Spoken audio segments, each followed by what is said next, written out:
sit down and do the math. What are your living expenses? How much would you estimate you'd pay in taxes, and create that monthly, that monthly target. And then you can back into that number. So what would I need to charge? How many hours would I need to work? How many clients would I need? And it may not be as scary as you think. Hey everyone, I'm Debaun, a passionate entrepreneur and life advisor. With the Journey podcast, you'll discover that success isn't about the destination, it's about the journey. I'm sharing stories of amazing people who've taken control of their lives. Join me on my own journey to discover the secret sauce behind reaching success with permission from no one else. Welcome to the Journey podcast. I'm here with my friend Mandy. Thank you for coming. Mandy, I feel like we met, maybe you emailed me early days of Blavity Land. Yeah. But I've been watching you and Tiff for a very long time. And of course, I'm a subscriber of your podcast.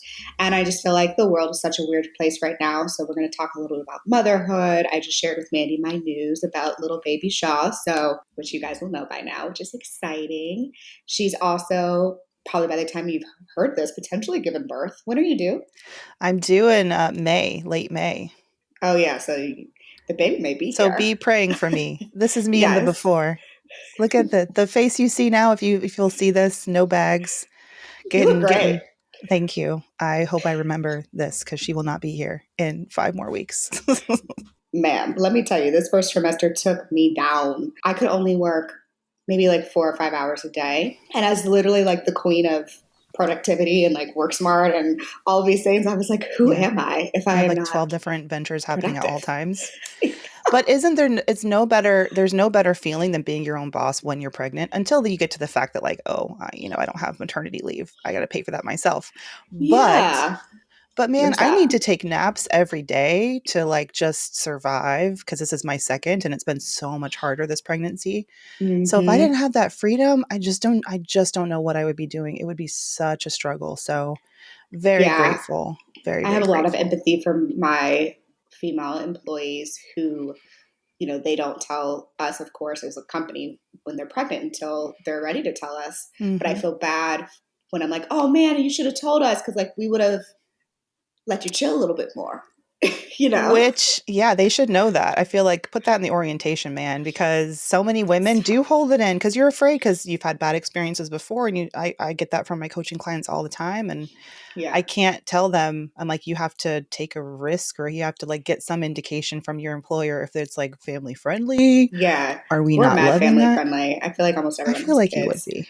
But ironically, I haven't told my employees yet. So I'm also it's weird. It's still early. Plus, you're the boss. You know what I mean? Yeah. We'll see. I think people will be happy, but I do think people are going to be someone actually did already ask me. I told one person and they said, well, who's going to run the company with your maternity leave? And I said, me.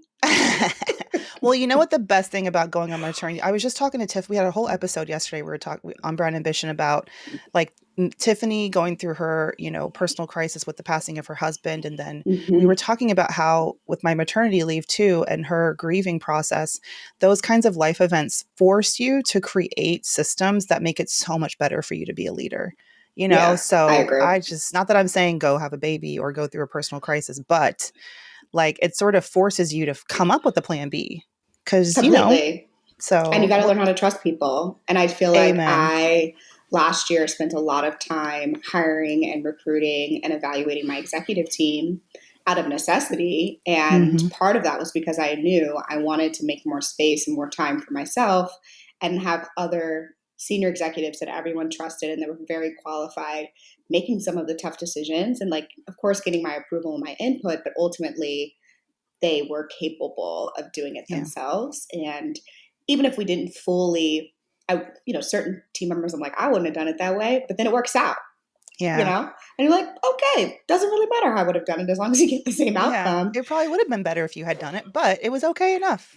It's fine. Maybe not with some of this stuff, especially in finance. I'm nah, y'all got it. Y'all got it at this point. So I feel just so grateful that we're here, but I am curious from a maternity leave perspective, how do you plan your maternity leave? Does your husband have a 9 to 5? He does. So thank So he goodness gets he's pat got the leave. health benefits. He works for the federal government. Shout out to Uncle Sam and Blue Cross Blue Yes. Shield. Yeah, it's very much so. I did do the math, and I do this for clients too, because they a lot of things. What holds a lot of people back from launching their own business these days is like the healthcare thing. Benefits. It's the real golden handcuffs. You know, we talk about Yeah. equity and stuff, but healthcare. And so I went into the marketplace just to see what it would cost, and I think and I'm like, oh, $1,000, we could probably budget that in, but it wouldn't be great. But yes, thankfully he does have benefits, and his benefits have improved. Like when my first kid came around, he only got 6 weeks paid leave. And then he tacked on like a bunch of unused sick days. That was Honestly, his. for the government, I feel like that's relatively progressive. Well, now it's 12. Now he gets The federal 12 weeks government? for his job. It's either a New York thing or yeah, but he gets 12 weeks somehow. I'm not asking many questions, but he's like, We'll babe, I take have it. 12 weeks now. So then I wonder what women get. Or is it probably, maybe it's the same for both? It's the same in his office anyway. Yeah. He works for the DOJ in New York. Oh yeah, they're probably progressive. I don't know the particulars, but I just was like, that's great. But for myself, my maternity leave journey when I was working 9 to 5, just like you, started a year and a half in advance. I recognized, I was a senior director running a team of 30 plus 100 contractors. Right. And I was like, I need a number 2 because I'm the only, so thankfully managed to secure the budget for a full-time hire, had my assistant director in place, and then let her know I was pregnant like a few months later, and it worked out beautifully. That's nice. So now with MandiMoney Inc., my career coaching business, planning started last summer. I knew I wanted to write a book. I knew I had launched my career coaching community and program last January, and it was very like high touch, showing up live, teaching live, which I wanted to do. And I knew it wasn't long. I wasn't going to be able to scale it that way, but I did it for the first few months to get the experience and to really get the feedback, from people in person. And then I knew enough to be like, it's time to create a more on-demand version, with some still live coaching and showing up. But anyway, so I hired a business coach to get you through it. Yeah, to help me like strategically come up with the funnel so that I could, have people coming to my program and set that up by September. And so financially felt so much stronger. And I was able to start saying no to those kind of filler projects that I took in year one, like consulting on the side and writing projects, like freelance writing assignments that were cute, but $1,000 there, 1,000, not going to change my business. So I could say no to those things and really just focus on Mandy Money Makers. So that was my strategy. And what's that? You had the vision. I think that like a lot of people underestimate the amount of planning that goes into high achieving women figuring out how they're going to do life planning. With uteruses. Yeah. And it's real. Even same thing for me with WorkSmart. I used to do biweekly coaching, and then I was like, all right, I got to knock this down to like once a month. And then I hired a business coach so that everyone still got biweekly, but you'd meet with the business coach. I'd read your notes. And then I would then in the next session be like, all right, let's take it to the next level. And then in January, I was like, okay, this isn't going to work. Like at some point this year, I'll probably get pregnant. So then I just told them, I said, no more live coaching. No more charges we made it just free. No more charges for the rest of I did the same thing. The year. Yeah. And I made my they still get live coaching. Yeah. They still get live coaching from the business coach, and I still pop in whenever I want. And like, I don't feel guilty. Like I just needed to remove that guilt of people getting a lesser experience than what they previously got just because I needed more time for myself. And I'll come back. I'll come back to them when it's appropriate, and they'll be fine. They're all coming to see a spring break with chops. But other than that, like, I have lessened that commitment. Yeah. It just takes time. So in terms of like women who are, because I think that is what keeps a lot of women in corporate jobs, frankly, is they're like, okay, I mean, we don't offer IVF benefit. And some women have quit because they need to go to companies that have an IVF benefit.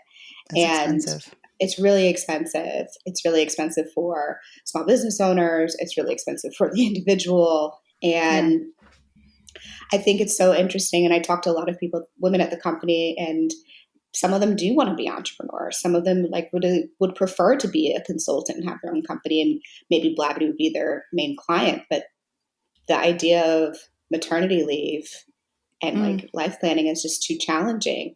What advice do you have for women who are like, how do you coach someone through the planning so that they can live their purpose, live their passion, and really like make that transition. Yeah, I attract so many women that I work with who are working 9 to 5 but have secret entrepreneurial ambitions just like you do. Yeah. And which is probably no surprise. Like that's just kind of No, the people that we it's the are. world. Yeah. And I always say in the first, I do 45-minute like intro sessions, and the last 5 minutes, 2 to 3 minutes, they usually reveal their secret desire for, to do consulting or to have this or that, or I used to do this and I kind of want to go back. And the thing is, just like the healthcare example I gave earlier about the cost of what a healthcare plan would be, so many women are letting the unknown be like the boogeyman in their mind and stop them from doing something. And my Mm-hmm. first step with them is, well, let's put a face to the boogeyman. What are we talking about here? What is the cost of healthcare? If that's what's holding you back, let's go into the, your state or the federal marketplace tool and do a, run an estimate of what your monthly cost would be. And let's figure this out. And maybe it's not Mm-hmm. as bad as you thought. And the Mm-hmm. same goes with maternity leave. The thing that when I launched my business a couple years ago, my financial planner, Helen, and I were on a call together, and she said, well, let's come up with your monthly number.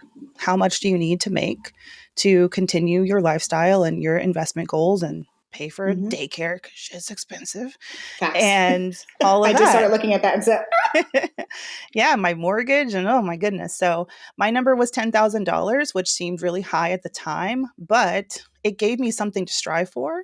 And it immediately stopped me from undervaluing when I started as a consultant, like I said, to like bridge my journey before I went all in on career coaching. I was consulting, and it stopped me from undervaluing myself because I'm like, I got to get to 10K. And am I going to work 30 hours at $100 an hour? Am I going to work? Wait, is that bad math? That's 3 300. times 30,000. Make it make sense, Morgan. Yeah, I got you. Am I going to work? Someone else do the math. Am I going to work the equivalent of a 9 to 5 to get to that Right. 10K? Or am I going to, what I wanted to do was have like a 4 hour, work day or a 3 hour work day and still get there. So that's what I did. And it was so helpful. So I would give that same advice to any woman who is, or anyone in general who's thinking, how could I make this happen financially? Sit down and do the math. What are your living expenses? How much would you estimate you'd pay in taxes? And create that monthly target. And then you can back into that number. So what would I need to charge? How many hours would I need to work? How many clients would I need? And it may not be as scary as you think. That's the first boogeyman. The second boogeyman is self-doubt, which I'm sure you're very familiar with. We all are. My little doubt dog is always my companion. He never goes away. He's like an ugly, hairless dog. That's what I envision him as. And I always tell people the doubt never really leaves you. It's about having a plan to kind of silence the doubt. And the self-doubt is like, we think of our jobs as these cushions, like this sense of this life raft, like, oh, this is my security. This is stability. Well, the reality is that they will kick you overboard at any time, that it's better for business. That's not, it's not personal, it's business, all that stuff. And you have to start thinking of yourself as your own financial stability, yourself, like what makes you professionally resilient. And what if the worst were to happen? You start your business, it's great for a few months, then clients start to, leave or change their budgets. Then you have to entertain the what if. And I like to paint a picture with them. Okay, well, then what would you do? Do you have a strong network professionally? Can you start sourcing clients, backup clients in advance so that you have like your plan B bench? There's things you can do to give yourself that sense of the same sense of security that you think you can get from your employer, but start looking to yourself for that instead. So those are the two big things. Yeah. And I guess I just want to give a slight amendment to your first note as it relates to yourself, because before you quit your job, you actually had put in mad time and mad years to be able to have that stability. And I think, and you were basically doing 2 jobs at once, maybe 3, when you consider your podcast. Oh yeah. Sometimes you I know don't. what I mean? I'm like, oh yeah, brown ambition on the side. Right. Yeah, I mean, you're a top 100 podcast often in the categories. So like, I think that yes, you planned, but you were already kind of at a part of the mountaintop, right? To have the freedom of flexibility of planning, but it wasn't without the hard work and the sweat equity, and certainly not 4-hour days, more like probably 10 to 12-hour days for a period of time in your life. Yeah. Oh man, we so half-assed the podcast in the early years though. I was doing all the editing, the producing. That's what I'm talking about. Up So I until just want two you, because I years. think people Yeah. think it's easy. They think that it's easy. Oh no, And I it's hope I didn't give like, that impression. yeah, like it's No, well, this is the thing. Like, I've always looked at my career holistically. Like, I'm not just here to work a 9 to 5. What else can I be doing? I've always been entrepreneurial. So, and I use yeah, that as such a great, I have a whole like module on entrepreneurialism and how you can be entrepreneurial, but, while you're working 9 to 5. So, can you, create projects internally at your company that give you new skills? For me, I yeah, studied print journalism. Like, I've come a right. long way Old for a school. girl who used to, who literally learned how to write for newspapers, like physical papers in Yeah. inches. Okay. Yeah, I was the last generation to ever be taught that. So for me, I had to upskill, and I would do that with the support of the companies I worked for. So I launched Hmm. a video series when I was at Yahoo. Brown Ambition was a pitch to Yahoo. They said no to, and I Right. did it on my own, but also networking and building relationships. And I'm telling you, when I first launched my business, it wasn't super stressful for me to start consulting because I literally posted on LinkedIn, hey, I'm here, I do this thing now. And two of my former colleagues from You a had company I'd worked credibility. at, yeah, they were like, oh, hey, we need that. And I had my first client like that week. And it's Right. not like, oh, it was so easy for her. That's a decade of cultivating relationships, cultivating a brand of excellence. So people remember me, want to work with me, trust my ability to do good work. And Right. that is what, that's how you have to approach your career, not just a job. I think that's so true. And I tell people that, like, when they come work for me, I say, like, look, obviously I want you to work here for the rest of your life. But you Yeah. and I both know that's not realistic. Yeah. So, like, what do you want out of this job? Like, it is a transaction, and Mm-hmm. we're not going to pay as much as a Meta or a Google or like a whatever. So there are other things that we can offer: diversity of skill set, flexible time, remote work, right? Like different things that can help you be a more well-rounded person in your life and in your Mm-hmm. career, so that whatever it is that you want to do. Like, I've had people who I interview with, and they'll say straight up, I want to be an entrepreneur one day. I'm like, okay, cool. So you're literally telling me you're going to live in the next 18 to Yeah. 24 months. Maybe not in the first interview you want to drop that, but Yeah, I would say, like, definitely get past the, like, are you qualified part of the interview, but like yeah, yeah, assuming yeah. that we wanted them to work there, it's like, okay, cool. Like, now we know that, and we can have an honest dialogue about, like, okay, cool. Like, I know you need to be creating value to the company within the first 6 to 9 months, or else Mm-hmm. you're going to be on your way out. Certain roles take a long time to onboard. So I think having that really clear vision is something that, particularly when you're looking for a job, and I know the job market is hard right now, people are like, Mm-hmm. I'll take what I can get. I'll take whatever, as long as it pays me the most, and like it's semi kind of what I want to do. And I think that people should be more discerning in what's going to help them build a career path and the Mm-hmm. financial freedom and the wealth that they need. Like, I would be more willing, and I would recommend people, if a job pays you 5% less, but you have more time to Mm-hmm. work on your passions, you have more time for your family, you don't have to commute, right? Like things Yeah. like that. It actually might be worth it. The opportunity cost of your time is actually significant, Oh, hell right? yeah. Mm-hmm. So, anyways, moving on, transitioning to like people who are in this world today. The market's a little bit weird. People are Mm-hmm. feeling potentially job insecurity, lots of layoffs in tech, lots of recalibrations in different industries, a shift from people being super bullish on like crypto and all these, little crypto NFT millionaires. GameStop. Yeah. Yeah, GameStop, 2020 great was odd. chaos. I mean, I have a Yes. lot of friends who got out and are popping right now, but I also have a lot of friends, present company included, who are down on some random photos of Hey, Peloton frogs. stock. You know what I'm saying? Oh, Yep. Peloton stock is brutal. Listen, I don't look. Stop I just looked looking. at my stock portfolio this morning, and I'll tell you some bad investments I made. I did Oatley, because I'm like, oat Oh, the milk. milk? Yeah, definitely Oh, going to okay. trend. Oatley. Did not. Huh. But right, you would think we're all drinking oat milk, but Yeah. didn't stand Making well. lattes at home. Making lattes at home. Another one I did was Affirm, which was buy now, pay later. But Mm-hmm. as soon as Apple released their buy now, pay later feature, stock Oh, tanked. really? Okay. Yeah. So Mm. I've made some bad investments. I've made a lot of good investments. So I'm good. But like, Yeah. I'm curious from your perspective, given there's probably a lot of people who did put a lot of money in the stock market, because that's all we were, talking about and during the pandemic and, all this stuff. Now everyone's portfolio is probably down and out or flat, where it's like, okay, I'm not up, I'm not down, but it's been 2 years, 3 years. What is your advice? Well, first of all, that's welcome to investing. You can't predict it. And 2 years is not that long. I think the painful truth about what people went through during the pandemic, when everyone was at home and bored and investing, is like, okay, great, we're learning, but there wasn't enough education around the long-term planning that is required when you're investing, and just the mindset.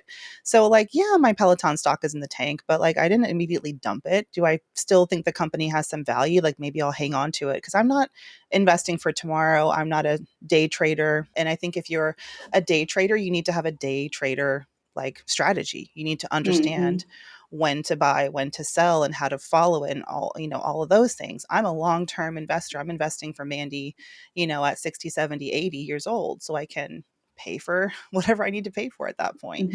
And so for me, I'm not as mentally like traumatized by the swings of the market. So I've, at this point, I know we're both young, but we've also survived through the Great Recession, the housing crash, the pandemic, which led to another stock market crash. And now we're going through this quasi recession right now. And I have seen just over the past decade how my investments have still performed well. So for me, like on the whole, I have enough data in my own portfolio to look back and say, what's the 10-year average? Oh, we still Gucci. Like, we're still up, double points. Right. Yeah. So I think that's my advice is, what's your strategy, and is your investing style appropriate for like what your goals are? And I just don't think there's enough of that information out there. You have to really look for the right people who are teaching with thoughtfulness, and not just trying to get y'all to get rich overnight, because that's not what I'm going for at all. Yeah, I completely agree. And I think my advice, and I didn't follow my own advice for a momentary time because I was bored and it was pandemic, but generally I've been investing since I was 13. Generally, my stocks, my blue chip stocks, my Starbucks, my Microsoft, my Disney's, these companies aren't going anywhere, and just making sure that you're looking at the fundamentals of your portfolio strategy. I think that's important for people. And also considering dividend stocks, stocks that have more or less of a guaranteed return at a minimum, because stocks like Disney, dividend stock, like, okay, on a bad day, I'm still getting a return on my investment. Yeah. I think I just in my taxes, I think I paid a couple $1,000 just in dividends, which is like money that companies pay you, like, to say, thank you. Thank you for investing in us. Continue. Continue just a little extra.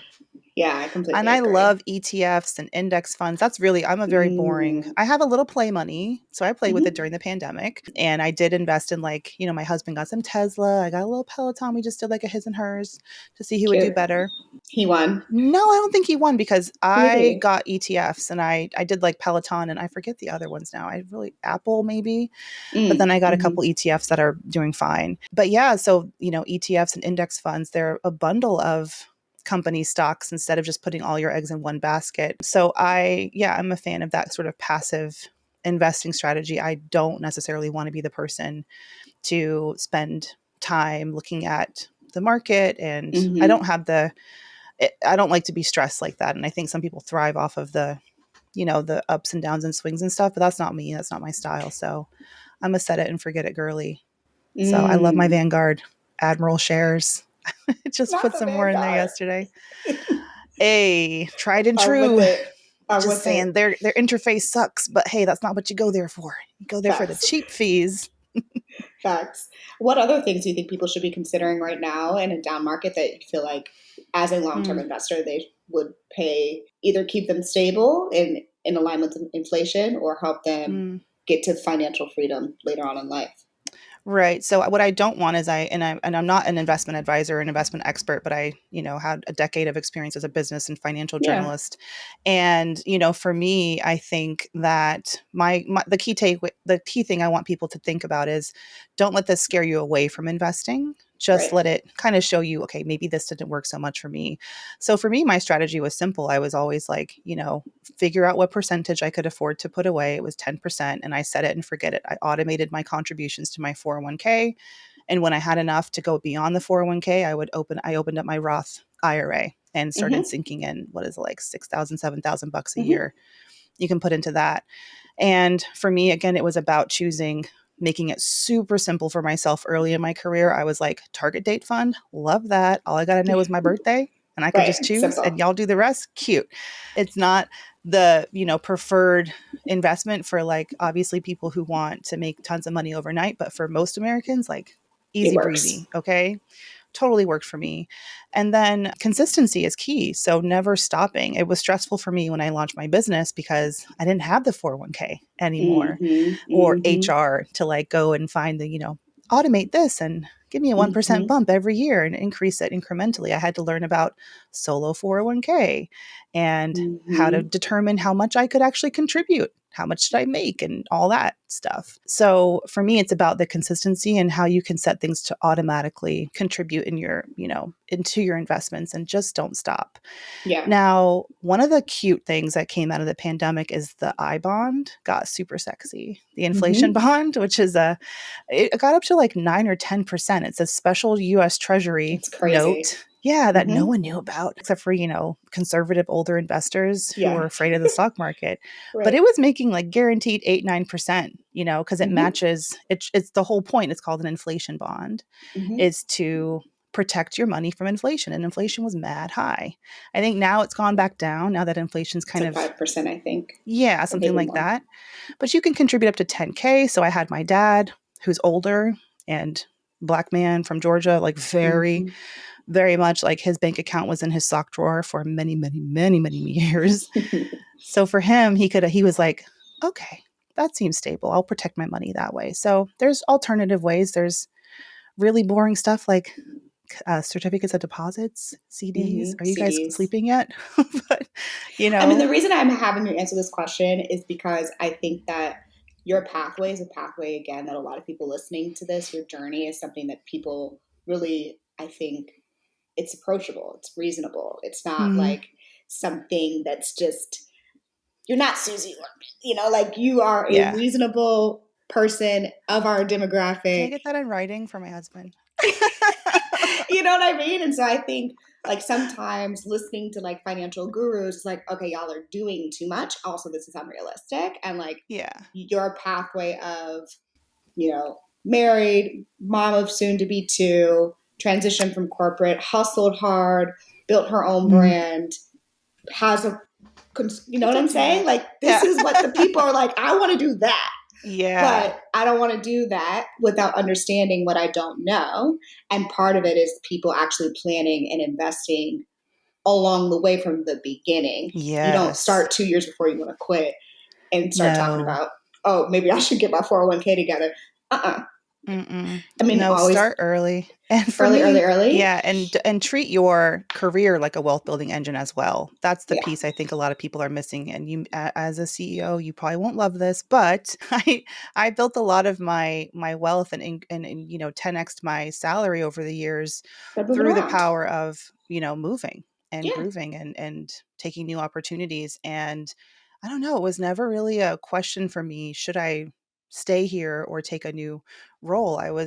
Maybe it has to do with the fact that I moved around a lot as a kid. So I was always starting new chapters and new beginnings. Yeah, I recommend it, even as a CEO. And I think actually because we were a startup, a lot of people wound up staying because you actually could have 2x your salary being at Blavity for 3 years because we were 3xing, right?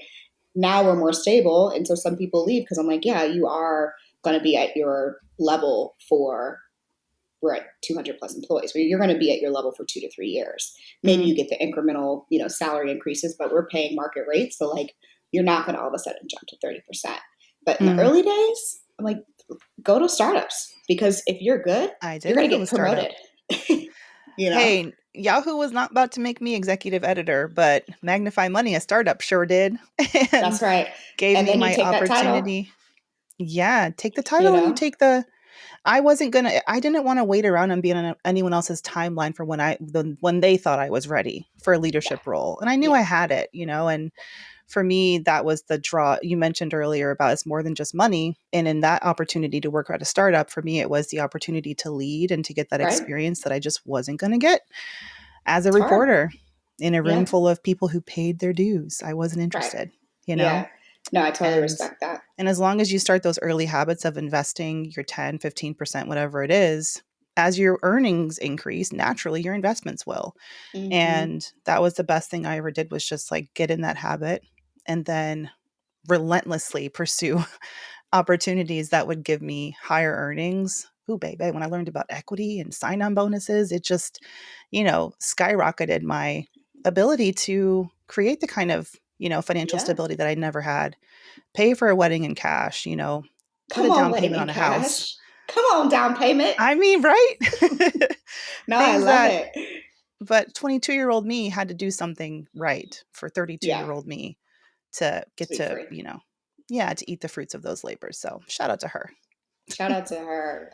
I 100% always thank my younger self. I'm living off her momentum and her late nights. Yes. Honor her. So I guess going back to, like, you just mentioned a couple of things that are actually critical in terms of negotiation. When Mm-hmm. someone is considering, a new job offer or a new job opportunity, or let's say they have a day job, but they're getting an opportunity to have a network represent their podcast, or they're getting an opportunity to negotiate a new deal for themselves. What are your basics of negotiations? I know this is something that, you teach in your courses Yeah. and certainly all over your socials. Yeah. What I are things that loves people it. need to know? I love that. I mentioned I don't have the right constitution to like day trade and for the stress of that, but I love the stress of negotiation, like the did I ask for too much? The sweaty palms, like, what are they going to say to all that? I don't know. It's just that little thrill seeking. That's where I kind of get my highs from. Some people bungee jump. I like to negotiate. And the beauty of switching jobs so often throughout my career is that I had a lot of opportunities. So I realized I was honing a skill set that a lot of people, especially women, don't necessarily get to sharpen. Right. And, the biggest thing for me is you have to start from a place of being excellent at your work. Like you said, bring value, make them really excited to hire you, make them excited to keep you. And that Mm-hmm. gives you that, that extra bit of leverage so that when you do ask for more, you go into the negotiation, your inherent value is just completely apparent. And the power also from having, never stopping looking for other opportunities, even if you're not ready to jump. I took plenty of interviews for roles that I never took. One, to get the interview experience. Two, to build my network. Like so many of my clients who've been laid off, the first thing I say is reach out to every recruiter who you've had a call with and be like, hey, I'm available now. Having the experience of always interviewing is so many benefits to interviewing. One, you get the, like I said, experience, you get the contacts, you do salary research because you mentioned market value earlier, and it's really important to understand your market value. Like Mm-hmm. as an employee, you would never sell a house for what you paid for it 5 years ago. Right. Mm-hmm. And so you shouldn't think of yourself as, as an employee or as a professional, going into the marketplace and basing your expectation on what you earned when you joined the company, which for Mm-hmm. some people is like 5, or more years ago. So going and taking interviews and researching your current market value helps you stay in tune with, okay, what am I worth on the open marketplace? And then if you ultimately do get to the offer stage, you can bring that to your current employer and you have you know, hard evidence that, hey, somebody else wants to pay me this much. I'm Yeah. undervalued where I am. So here's your chance. Keep me or Or let me go. don't. You got to be willing to walk away if you play that card. You do. But even just researching it yourself, I mentioned my husband works for the federal government, and Mm-hmm.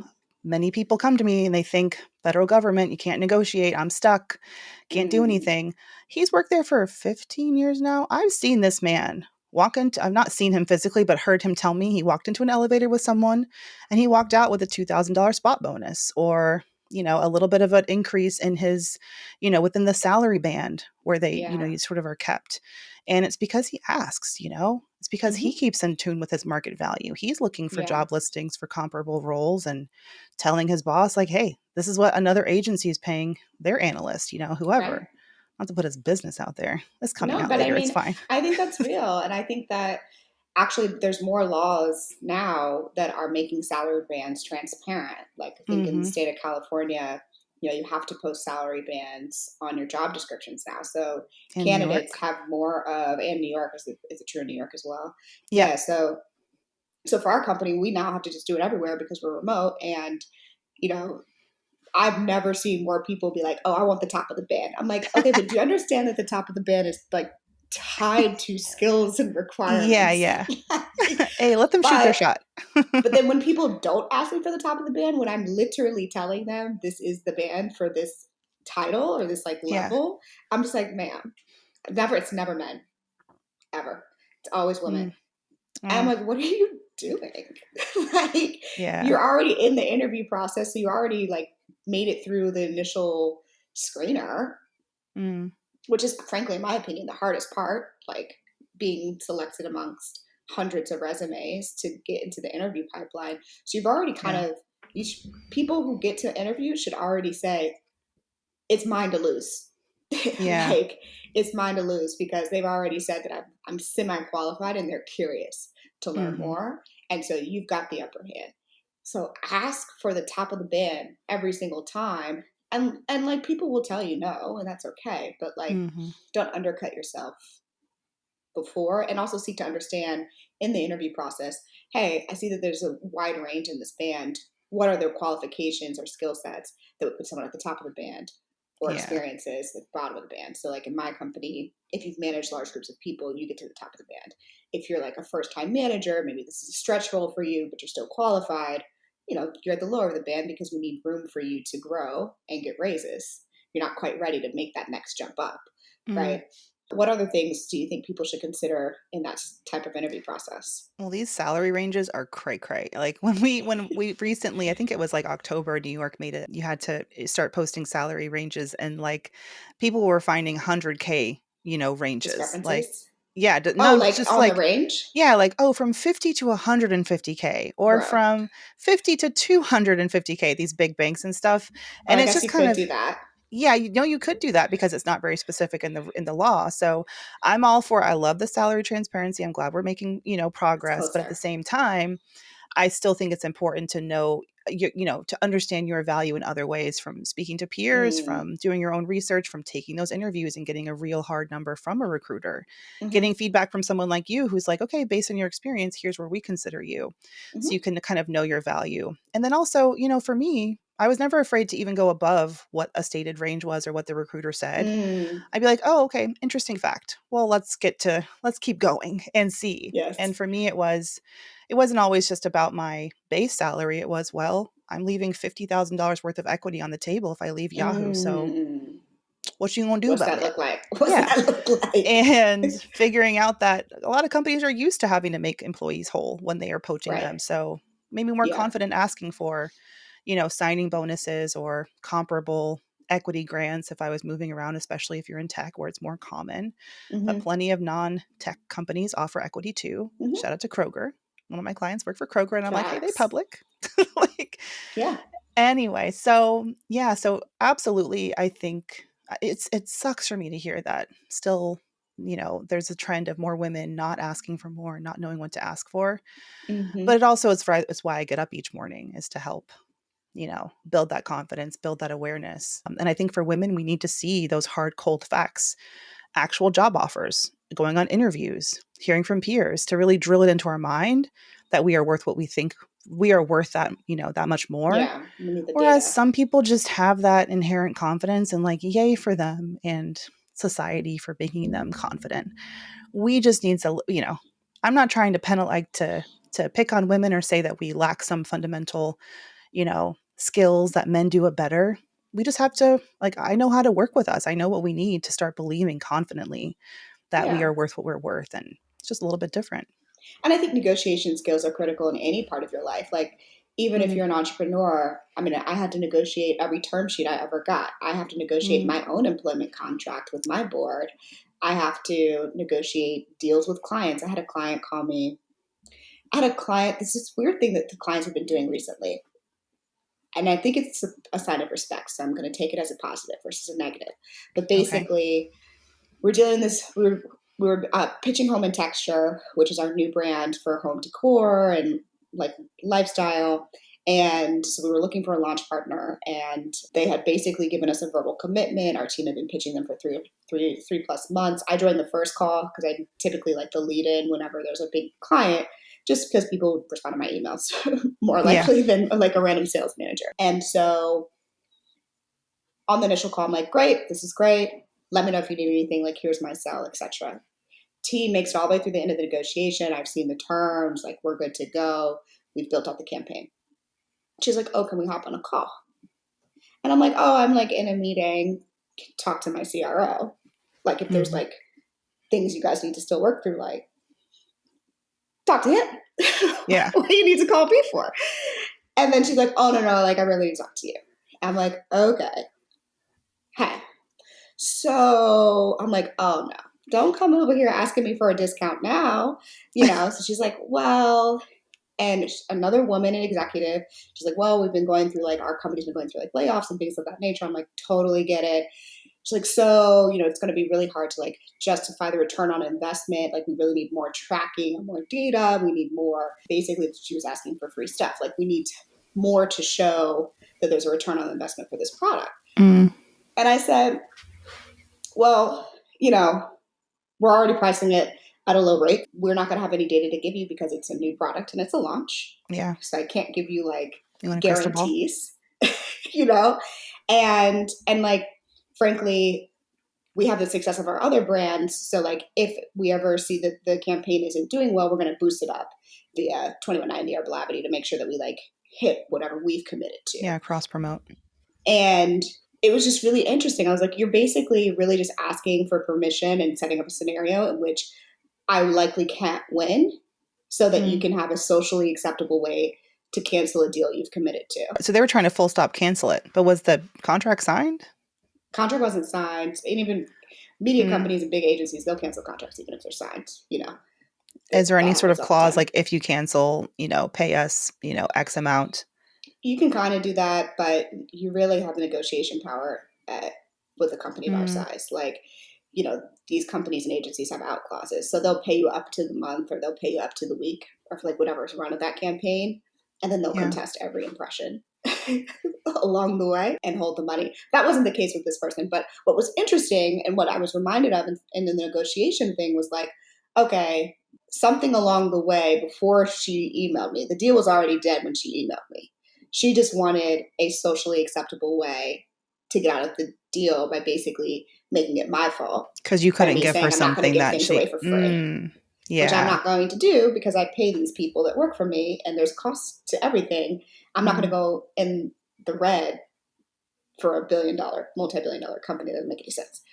So I'm like, okay, how do we improve our negotiation skills with our team so that they can get the signals early on that something isn't right?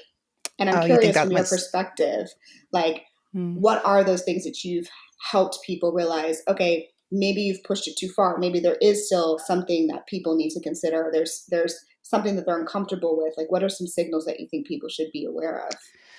Oh, interesting. I mean, it's so different negotiating business deals than negotiating salaries. It's so much more clear cut when you're like an employee. Well, you hope it is.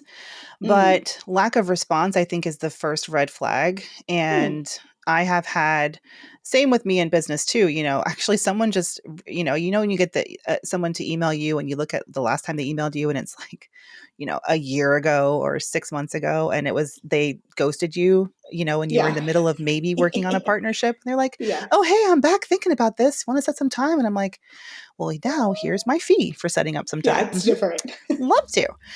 Anyway, so for someone who's professionally like looking for a job and in that negotiation process, it's not great when you feel like you have the opportunity and you have it locked in and no offer has come and they're just sort of like dragging you along. That sometimes can indicate that they have other preferred candidates that they have.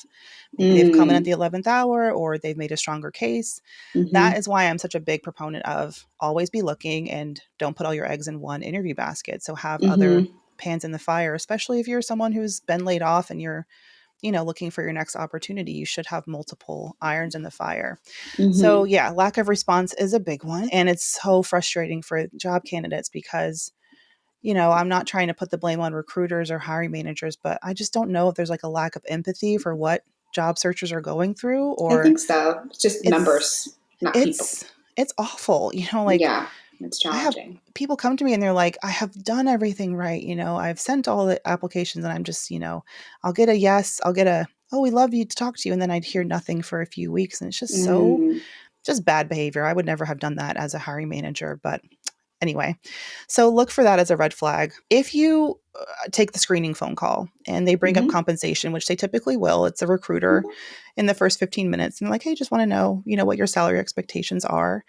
And if you do come in way above what's reasonable, and I know reasonable is subjective, they may count you out, from that point and just say, oh, I'm not going to waste your time or People's our time yeah. pushing you forward, which is why I'm a huge fan of not necessarily giving an answer, but saying, I'd love to understand what your budget is for this role instead of giving an answer. But also don't feel bad if you have done your research, you're confident about the salary range that you're looking for, but they just can't afford it.